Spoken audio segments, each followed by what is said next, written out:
بہت پرانے زمانے کی بات ہے۔ ایک شہر تھا جس کا نام تھا مہر آباد۔ اس شہر کا بادشاہ بہت عقل مند اور منصف تھا۔ اس کا نام تھا سلطان عادل۔ سلطان عادل اپنی رعایا سے بہت پیار کرتا تھا اور ہمیشہ ان کی بھلائی کے بارے میں سوچتا رہتا تھا۔ مگر شہر میں ایک مسئلہ تھا۔ شہر کے 3 امیر آدمی آپس میں لڑتے جھگڑتے رہتے تھے۔ ان تینوں میں سے ہر ایک دوسرے سے زیادہ امیر ہونے کا دعویٰ کرتا تھا۔ ان کے نام تھے حاجی کرم داد سب سے بڑا تاجر تھا، میاں نعمت اللہ زمینوں کا مالک تھا، چودھری فتح خان مویشیوں اور سونے کا سوداگر تھا۔ یہ تینوں بادشاہ کے پاس بار بار آتے اور کہتے، اے بادشاہ سلامت، میں سب سے امیر ہوں، مجھے شہر کا سردار بنایا جائے۔ سلطان عادل تنگ آ چکا تھا۔ آخر اس نے ایک دن اعلان کیا، اے شہر والو، کل صبح شہر کے دروازے پر ایک مقابلہ ہوگا۔ تینوں امیر اپنی اپنی سب سے قیمتی چیز لے کر آئیں گے۔ جس کی چیز سب سے قیمتی ہوگی وہی شہر کا سردار بنے گا۔ یہ سنتے ہی تینوں امیر اپنی اپنی جگہ دوڑ پڑے۔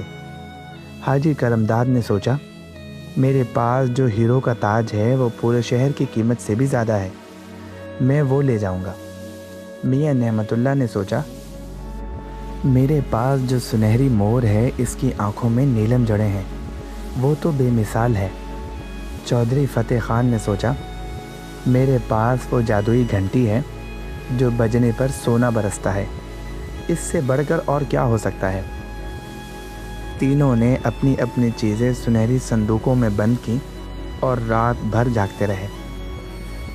اگلی صبح جب تینوں اپنی اپنی قیمتی چیزیں لے کر بادشاہ کے دربار کی طرف جا رہے تھے تو راستے میں ایک بوڑھا فقیر ملا۔ فقیر بہت کمزور اور بھوکا تھا۔ اس نے ہاتھ پھیلا کر کہا، اے مالدارو، مجھ پر تھوڑا سا رحم کرو، میرے پاس کھانے کو ایک روٹی بھی نہیں۔ حاجی کرم داد نے اسے دیکھ کر منہ پھیر لیا اور کہا، ہٹ جا فقیر، میرے پاس وقت نہیں، میں بادشاہ کے پاس جا رہا ہوں۔ میاں نعمت اللہ نے طنز کیا، تمہاری قسمت میں بھیک مانگنا لکھا ہے، جاؤ جا کر بھیک مانگو کہیں اور۔ چودھری فتح خان تو اسے دھکا دے کر آگے بڑھ گیا۔ فقیر بہت اداس ہوا اور اس نے آسمان کی طرف ہاتھ اٹھا کر دعا مانگی، اے اللہ، تو دیکھ رہا ہے ان کے دل کتنے پتھر کے ہیں، انہیں اپنے کرتوتوں کا مزہ چکھا دے۔ یہ کہہ کر وہ فقیر وہاں سے غائب ہو گیا۔ تینوں امیر بادشاہ کے دربار میں پہنچے۔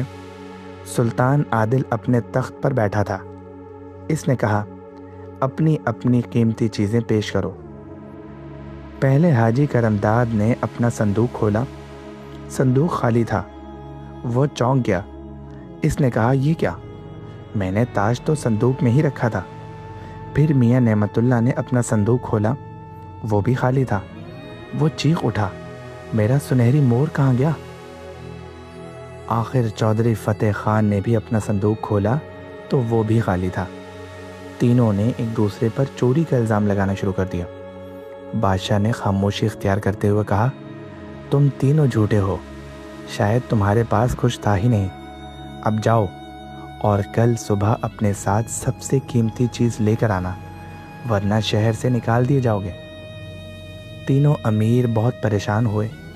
وہ رات کو شہر سے باہر ایک وادی میں گئے تاکہ سوچیں کہ اب کیا کریں۔ وہاں انہیں ایک عجیب سا درخت نظر آیا۔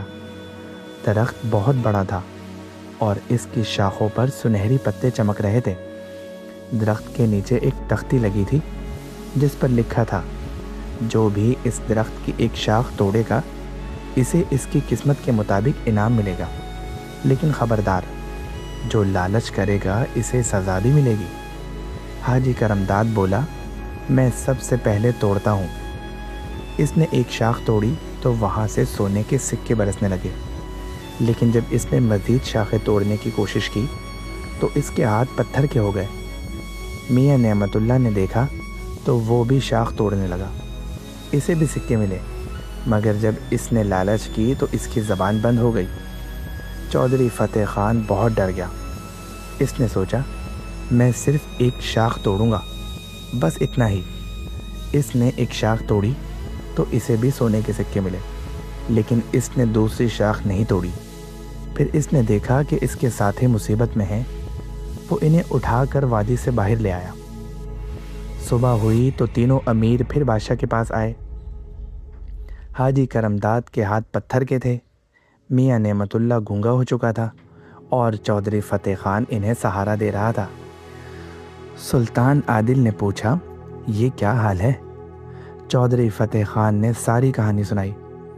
بادشاہ بہت حیران ہوا۔ اس نے کہا، تم نے لالچ نہیں کی اور اپنے ساتھیوں کی مدد بھی کی، یہی سب سے قیمتی چیز ہے۔ تم شہر کے سردار بنو گے۔ مگر چودھری فتح خان نے کہا، اے بادشاہ، مجھے سرداری نہیں چاہیے، میں چاہتا ہوں کہ یہ دونوں ٹھیک ہو جائیں۔ اتنے میں وہی بوڑھا فقیر پھر وہاں آ گیا۔ وہ مسکرایا اور بولا، تم نے دل کی صفائی سے کام لیا، یہی سب سے بڑی دولت ہے۔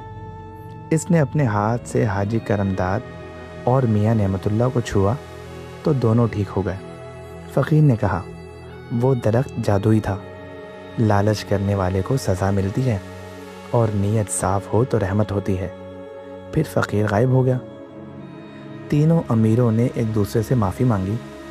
انہوں نے اپنا سارا مال غریبوں میں بانٹ دیا اور سادہ زندگی گزارنے لگے۔